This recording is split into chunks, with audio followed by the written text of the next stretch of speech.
credo che tutti gli occhi del mondo si appuntino su questo capolavoro di Donatello così rappresentativo. Qualche settimana fa è già stato smontato il monumento, è già stato portato in ricovero. Ci piace utilizzare queste immagini in scuderie in attesa appunto del progetto di restauro e poi del lavoro vero e proprio di conservazione di quest'opera così rappresentativa.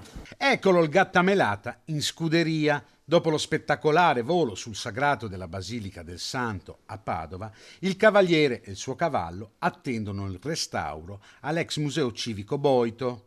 Ora si aspetta il progetto definitivo che verrà redatto nei prossimi mesi e da lì si capirà se tornerà in piazza o resterà in museo. Il monumento è composto tanto della parte bronzea, la più illustre, quella più attenzionata, ma anche della parte lapidea, del basamento con i rilievi scultorei, che peraltro è quello che porta la firma di Donatello, e il destino naturalmente dovrà essere concepito in maniera unitaria. Molto dipenderà anche dalle condizioni del basamento. Durante lo spostamento i tecnici avevano installato dei sensori per cogliere le possibili problematiche che avrebbero potuto crearsi all'opera di Donatello, problemi che non sono stati riscontrati. I sensori applicati dagli ingegneri che hanno collaborato, perché era una grande squadra ovviamente, hanno misurato dei movimenti infinitesimali e quindi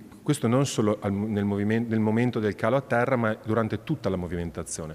Quindi questo ci è servito a vedere quello che stavamo facendo, perché la rilevazione era in diretta, quindi abbiamo potuto constatare che non abbiamo fatto strappi, tiri, forzature e soprattutto quando poi il cavallo si è riappoggiato nella stessa posizione, nella stessa modalità dell'assemblaggio.